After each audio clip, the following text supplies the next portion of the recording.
Hello, I'm Gerry Savage, and welcome to the Savage Edge. Wow, it's been an incredible 5 weeks. Can't believe it. Time is flying by. Well, we talked about a lot of things over the last few weeks. We talked about vision and vision without action. And I talked to you about how I never realized that I had all this vision, but I wasn't taking the action that I needed to in order to do the things that would really define my purpose and ultimately discern my destiny. That's a lot, right? But we unpacked that over the last couple of weeks. We even unmasked the imposter. Imposter syndrome is something that's been a big deal over the course of the last year. And why? It's because as I delved into social media much more than I have in the past, I started looking at the posts from different people and seeing, everything that, different people were doing different. And then, what happens is that self-doubt sneaks in. Now, look, why would you'd say to me, well, why you? You're somebody who's, won 5 President's Club awards. You're getting your PhD, all these different things I could talk about. And still, I think, am I good enough? Am I good enough? And Johnny Cafaro did a podcast. He sent me his first podcast the other day. And I listened to that. Johnny also wrote a book as well. So congratulations to Johnny. But he put himself out there. And one of the things that resonated with me in his message was that, the only way you can fail is if you don't get back up.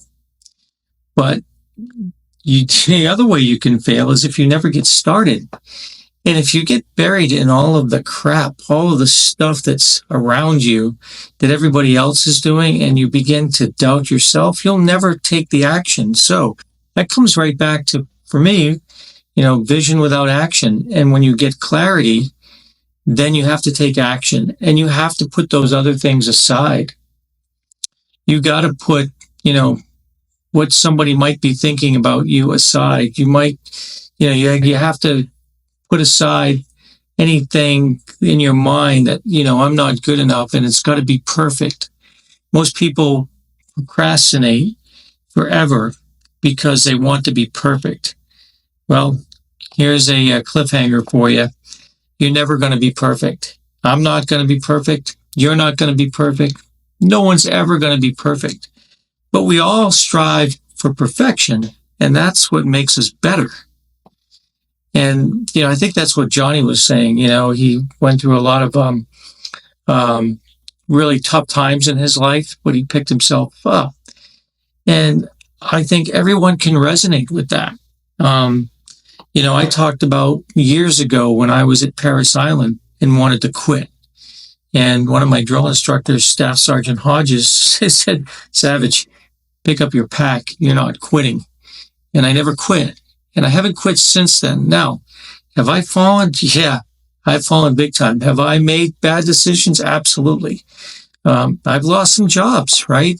Some that were out of my control, and just because that happens to you, you can't just pack it all in.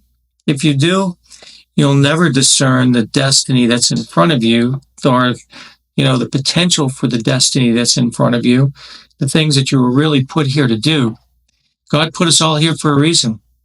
We have to figure out what it is. He'll help us if we're present enough to take a look at ourselves and here, and take a look around us. We need to do that. We need to do that every single day and reinforce. Put imposter syndrome in the garage and put it, or for me, put it in the barn. It's never going to get the best of me. Don't let it get the best of you. Don't worry what anybody else is saying around you. If you really discern that something is for you, if you should be doing something in particular, then just do it. The funny thing is when you start doing those things, you'll uncover truths, and you'll uncover things that you thought were true that were never really true at all. You'll uncover things such as um, or lack of belief in yourself based on fear. You know, false evidence appearing real. I heard that at Content Crib a few months ago. False evidence appearing real. That's fear. So most of our fear is based on false evidence.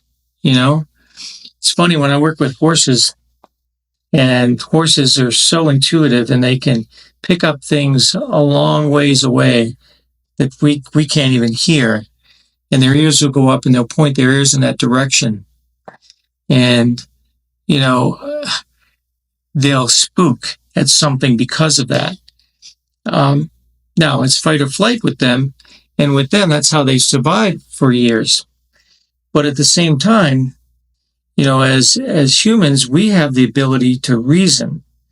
They're like reactive. They're like present in the moment. They sense something. If it's dangerous, they're out of here. With us, you know, sometimes we may wait a little bit too long, but the fact is that we have the ability to reason. We may not have the sensory acuity that they have, but by being present in the moment and actually similar to them, seeing what's going on around us, we have the ability to limit or to get rid of those self-limiting beliefs and get rid of that false evidence appearing real. Just, you know, look at it and say, that was never real to begin with. Why did I think that way? Usually happens when you overcome a big obstacle and you look back and go, that wasn't so bad after all. Remember when we went down this big slide at in the Bahamas at Paradise Island? It looked like a straight drop. And I'm telling you, I closed my eyes and went like this and went down that thing. And I was, you know, I was a little scared. You know, somebody who has flown airplanes and done all kinds of stuff, I was a little bit scared. But I get down to the bottom of that, I looked up and go, hey, that wasn't so bad after all. So and that's the way it is in business. That's the way it is in life. So we've covered all this stuff in the last couple of weeks, and we've talked about discerning destiny.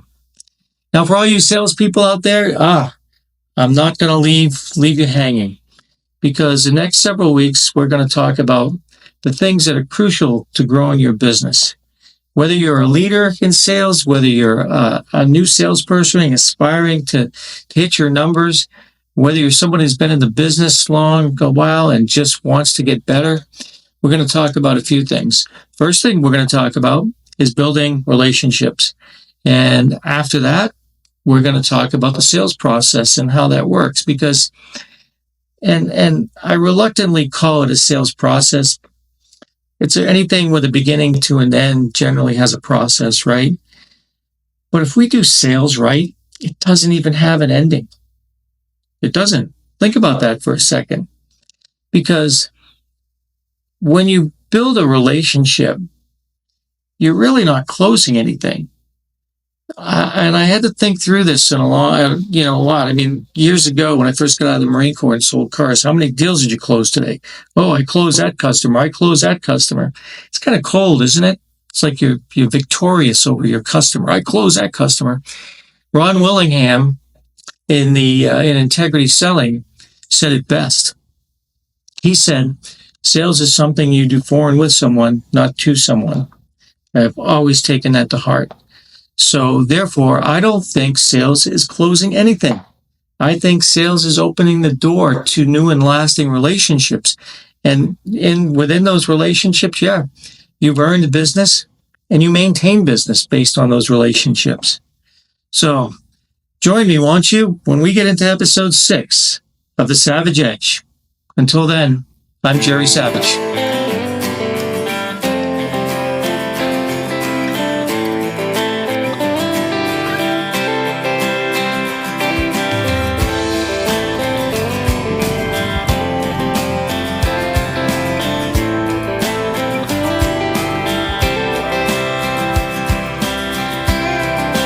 What are you doing, Charles?